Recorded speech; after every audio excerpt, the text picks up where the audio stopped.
Kenapa kena dekat sini? Tak je, bunga kena sebelah sini. Kalau tidak, isu tenggelam tau. Macam ni, je musik. Macam ni. Okay, kita kena sini. Lepas tu Nisa tak nampak. Okay. Kita sikit lagi Nisa. Sarah boleh sikit. That's why kena sini. Soalnya tinggi. Tak boleh. Tak boleh. Nanti sana pula. Mesti dia tak ada pokok rendah sikit eh. Yang putih dia Nisa. Tak boleh. Tapi ni lagi cantik. Dia pun Ni kena bawah. Tapi okey lah tu. Ni dia kena jauh. Dia kena, okey. Okay, come here. Okay. Good. Ready? Okay.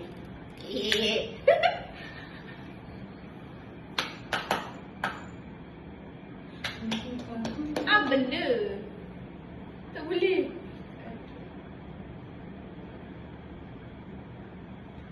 Happy Birthday to you. Lagi sekali kot. One, two, Jadi synchronize.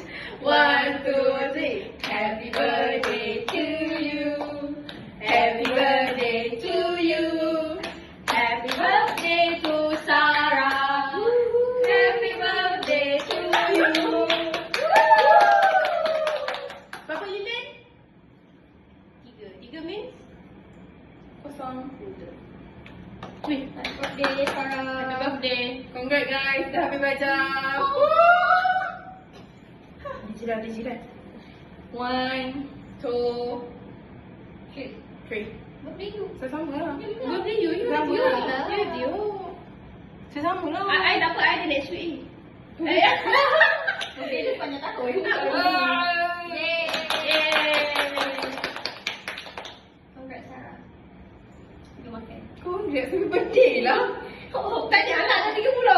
Tanyalah dah 30. Golden years. 2 tahun. Dah esok. You survive till Intan ke tak 2 tahun ya? Setahun lebih lah. Tahun lebih. Ada setahun kat sini. Ada kita. Dia muda. Dia makan dulu. Makan.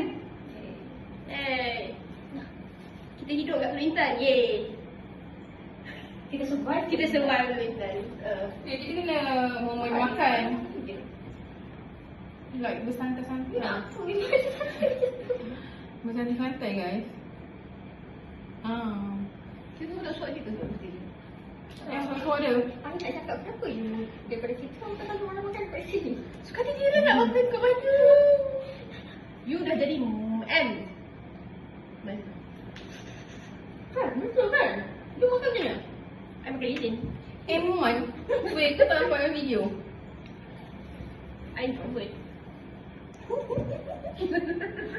Kuno je lah aku. Bunuh lah aku sekali.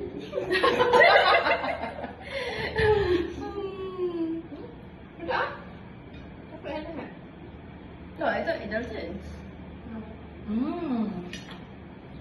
Benda pun kau kata. Membongak. Engkau punya bongak.